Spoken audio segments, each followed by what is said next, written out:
سارے ساتھی 11 دفعہ پڑھ کے نا قل هو اللہ پڑھ کے تو سارے ساتھی پھر مولانا صاحب دعا کروائیں گے، سارے پڑھ لیں گے۔ ان تینوں قبروں کی نیت کر لیں گے۔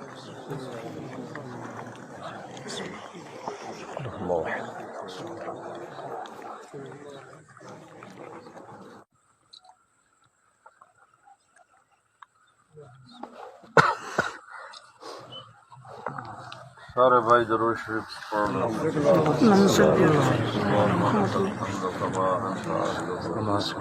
صلی علی محمد کما انت اہلہ وفعل بنا ما انت اہلہ انک اہل التقوی و اہل المغفرہ۔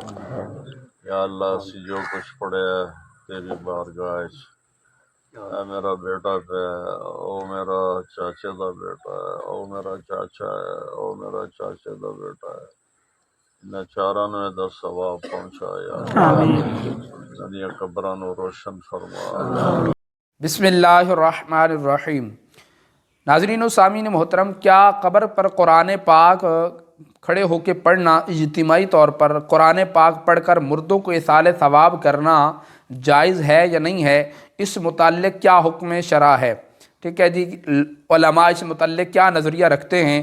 چلیے پہلے تو ایک عالم ہیں اہل دیوبند کے، ان کی زبانی سنتے ہیں کہ وہ اس متعلق کیا نظریہ بیان کرتے ہیں اور ان کا عمل اس متعلق کیا ہے۔ ٹھیک ہے، زبانی کلامی فتویٰ تو ہر بندہ دیتا ہے، پتہ اس وقت چلتا ہے جب بندہ عمل کرتا ہے۔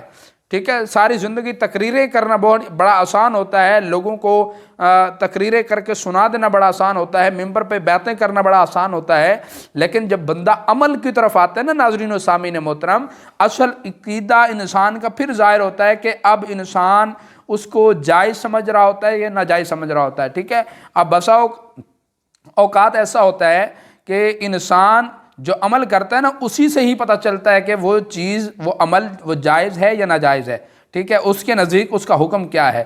ٹھیک ہے، اب ایک مثال کے طور پر میرے نزدیک ایک مجلس میں بیٹھنا جائز نہیں ہے، میں اس کو ساری زندگی کہتا رہوں جی یہ بدعت ہے، جائز ہے، نہیں ہے، فلاں ہے فلاں ہے، اب میں اسی مجلس میں جا کے بیٹھوں تو وہ میرا عمل بتائے گا نا کہ میں اس کو جائز سمجھ رہا ہوں یا ناجائز سمجھ رہا ہوں۔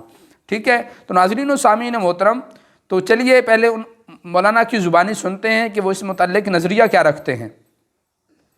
صحابہ سے اس لیے ثابت نہیں ہے کہ یہ عمل اجتماعی طور پہ ناجائز ہے، کیونکہ کوئی بھی نفلی کام اس میں اجتماع کے لیے الگ سے دلیل کی ضرورت ہے۔ اگر وہ الگ سے اجتماع کے لیے الگ سے دلیل نہیں ہوگی تو نفلی کام انڈیویجولی آپ کر سکتے ہیں، انفرادی طور پہ آپ کر سکتے ہیں، اجتماعی حیت پہ آپ نہیں کر سکتے۔ صحابہ نے چونکہ اجتماعی حیت پہ نہیں کیا اس لیے ثابت نہیں ہے، انفرادی کیا یا نہیں کیا، تو انفرادی عمل بیان نہیں کیا جاتا۔ کوئی بھی اپنے والد کے لیے کوئی تلاوت کر رہا ہے کہ اللہ اس کا ثواب اس کو پہنچ جائے، تو یہ تو دل کی چیز ہے نا، اس کو کوئی راوی کیسے ہائی لائٹ کرے گا؟ ایسے تھوڑی ہوتا تھا کہ یہ پنکھا ابا کے ثواب کے لیے لکھتے تھوڑی تھے لوگ، دل میں نیت ہوتی تھی۔ اس سے یہ بھی پتہ چل گیا کہ قرآن پڑھنا اپنے والدین کے اس کو ثواب پہنچانے کے لیے جائز ہے، لیکن ایصال ثواب کے لیے قرآن خوانی جائز نہیں ہے، کیونکہ اس طرح اجتماعی حیت پہ قرآن پڑھنا بطور عبادت کے پڑھا جا رہا ہے ثواب پہنچانے کے لیے، اور نفلی کام میں عبادت اجتماعی سطح پہ جب آپ کرتے ہیں اس کے لیے الگ سے قرآن و سنت میں دلیل کی ہمیں ضرورت ہے۔ تو جی ناظرین و سامعین محترم، آپ نے ان کی گفتگو سماعت کی جس میں وہ ایک تو یہ کہہ رہے ہیں کہ جو ہے انفرادی طور پر قرآن پڑھا جا سکتا ہے، اصال ثواب کیا جا سکتا ہے، اور جو ہے وہ کیا اس کا نام اجتماعی طور پر نہیں کیا جا سکتا، جبکہ ان کا عمل کچھ اور ہے۔ ٹھیک ہے، عمل ان کا کیا ہے؟ چلیے ہم ناظرین و سامعین محترم وہ بھی آپ کو دکھاتے ہیں کہ ان کا عمل اصلاً کیا ہے۔ تو جی ناظرین، سارے ساتھی 11 دفعہ پڑھ کے نا قل هو اللہ پڑھ کے تو سارے ساتھی پھر مولانا صاحب دعا کروائیں گے، سارے پڑھ لیں گے۔ ان تینوں قبروں کی نیت کر لیں گے۔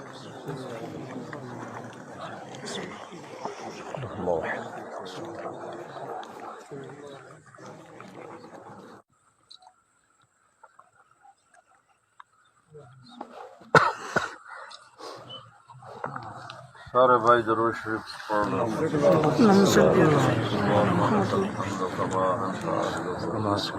صلی علی محمد کما انت اہلہ وفعل بنا ما انت اہلہ انک اہل التقوی و اہل المغفرہ۔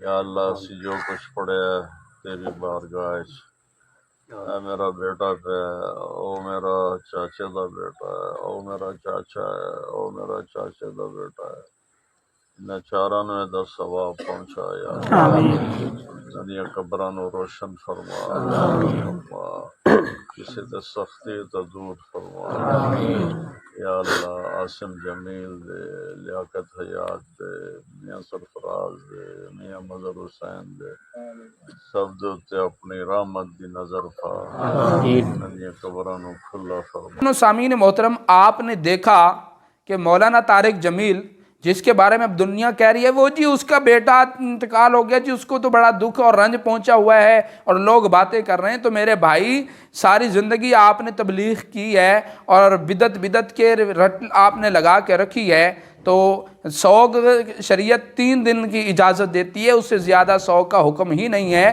اور جب موت برحق ہے تو صبر تو کرنا ہی پڑے گا۔ ہاں جی، آپ کو کوئی انوکھا بیٹا تو نہیں گیا دنیا سے، یا آپ کے گھر سے کوئی انوکھی میت اٹھی ہے۔ ہاں جی سامعین محترم، ہر گھر کے اندر یہ معاملہ موت فوت ہوتی ہے اور ہر بندہ صبر کرتا ہے اور برداشت کرتا ہے، ٹھیک ہے۔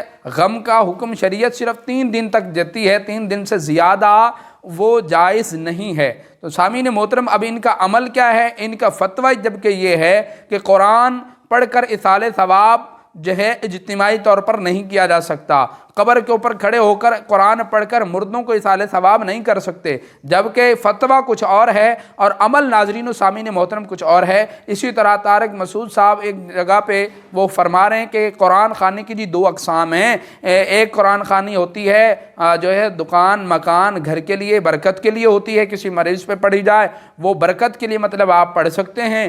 تو دوسرا قسم کہتے ہیں جی دوسری قرآن خوانی وہ جو عموماً ہمارے ہاں رائج ہے کہ قرآن خوانی قرآن پڑھ کر جو ہے مردوں کو ایصال ثواب پہنچایا جاتا ہے، میت کے لیے ایصال ثواب کیا جاتا ہے، کہتے ہیں جی یہ جائز نہیں ہے۔ تو بھائی آپ کا فتویٰ کچھ اور ہے اور آپ کا نظریہ کچھ اور ہے، عملاً آپ کچھ اور ہیں۔ اور پھر جب ان سے پوچھا گیا کہ یہ جی انہوں نے ایسا کیا ہے، کیا وہ مسلک انہوں نے تبدیل کر لیا، جماعت تبدیل کر لی ہے، یا اپنی وہ بات چینج کر چکے ہیں، یا اپنی سوچ انہوں نے بدل لی ہے؟ ہاں جی، تو پھر وہ کیا کہتے ہیں جی وہ جی ان کے ایک اپنی ذاتی عمل ہے، وہ جی ان کا ایک ذاتی رائے ہے۔ ہاں جی، جب آپ کے اپنے بندے کو ذاتی رائے رکھنے کا حق ہے اور کسی کو نہیں ہے، بڑا عجیب منطق ہے جی آپ کی، بڑا عجیب نظریہ سوچ ہے آپ کی کہ آپ کے اپنا بندہ ہاں جی جو ایک کوئی بیسک طور پہ عالم دین بھی نہیں ہے، ہاں جی ایک خطیب ہیں انہوں نے مطلب ایک مبلغ ہیں وہ، اور کوئی سندن وہ عالم دین نہیں ہے، جو کوئی مفتی نہیں ہے، ہاں جی وہ ذاتی رائے رکھ سکتے ہیں، وہ ذاتی طور پر عمل کر سکتے ہیں۔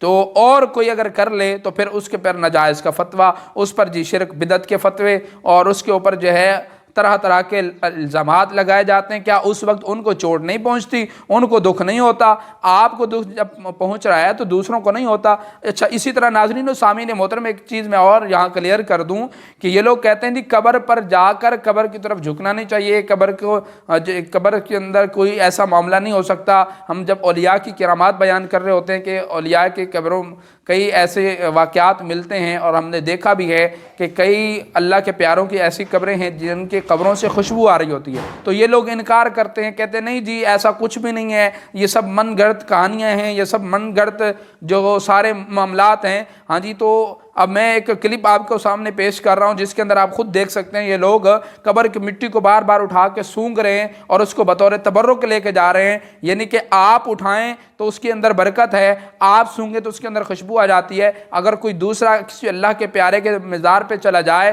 تو اس پر شرک بدعت کے فتوے، ہاں جی وہ جا کر ادبن ٹھیک ہے جی وہ مزار کو چوم لے تو جو ہے شرک بدعت کے فتوے، ٹھیک ہے، تو وہ صرف ایک ادب کے طور پر چوما جاتا ہے، بلکہ نہ کہ اس کو کوئی سجدے کی نیت نہیں ہوتی، نہ کہ وہ یہ نہیں کہہ رہا ہوتا کہ جی یہی میرا رب ہے اور میں عبادت کی نیت سے سجدہ کر رہا ہوں۔ ایسا تو کوئی بھی نہیں کرتا، اگر کوئی کرتا ہے تو وہ سرے سے جاہل ہے اور اس کو علم ہی نہیں ہے، ٹھیک ہے۔ ناظرین و سامعین محترم، یہ بہت ساری چیزیں ان کے اندر کرتے کچھ ہیں، بتاتے کچھ ہیں، فتویٰ کچھ ہے، عمل کچھ ہے۔ تو میرے بھائی جب آپ عمل نہیں کر سکتے تو پھر فتویٰ بھی نہ دیں، پھر جو فتویٰ دیتے ہیں اس پر عمل بھی کر کے دکھائیں۔ یہ کیا بات ہوئی بھائی، عمل کچھ اور فتویٰ کچھ اور جب پھر پوچھا جاتا ہے جی وہ فلاں نے ایسا کیا، وہ جی ان کا ذاتی عمل ہے، وہ جی ان کی ذات رائے ہے، ہم کوئی حکم نہیں لگا سکتے۔ تو پھر مفتی آپ کس چیز کے ہیں جب آپ کسی غلط بات کے اوپر فتویٰ نہیں لگا سکتے، آپ کی اتنی ہمت نہیں ہے۔ اور پھر اسی ویڈیو کے اندر ناظرین و سامعین محترم یہ کہہ رہے ہیں کہ بطور رقیہ قرآن پڑھا جا سکتا ہے اگرچہ نبی کے دور میں نہیں تھا۔ واہ سبحان اللہ، یعنی کہ اور کوئی کام کر لے جو نبی کے دور میں نہیں تھا تو وہ بدعت بن جاتی ہے، اور یہ کر لیں تو یہ بدعت نہیں ہے۔ واہ کیا آپ کا ترازو ہے، تولنے کا انداز ہے، سبحان اللہ۔ ہاں جی، بڑی عجیب ان کی ناظرین و سامعین محترم منطق ہے جو ابھی تک ہماری سمجھ میں نہیں آئی، اور لوگ الٹے سیدھے کمنٹس کرتے ہیں بھئی علم کے طور پہ بات کریں نا، بیٹا فوت ہو گیا تو کیا اسے شریعت اٹھ جاتی ہے؟ ہاں جی، بیٹے جس کا جوان بیٹا چلا جائے کیا اس کے لیے شریعت کے احکام بدل جاتے ہیں؟ کیا اس کے لیے اور شریعت نکل آتی ہے؟ یا وہ مطلب اپنی پھر منمانی کرے گا، وہ اپنی مرضی سے مطلب عمل کرے گا؟ یا تو پھر وہ کھل کے سامنے آ کے کہیں نا کہ یہ چیز جائز ہے، میں اس کو جائز سمجھتا ہوں، ثواب سمجھتا ہوں، تاکہ لوگوں کو بھی تسلی ہو جائے، لوگوں کو بھی اطمینان ہو جائے۔ ٹھیک ہے، مطلب وہ کہتے ہیں نا ہاتھی کے دانت دکھانے کے کچھ اور چبانے کے کچھ اور، وہ پھر آپ کا حال ہے۔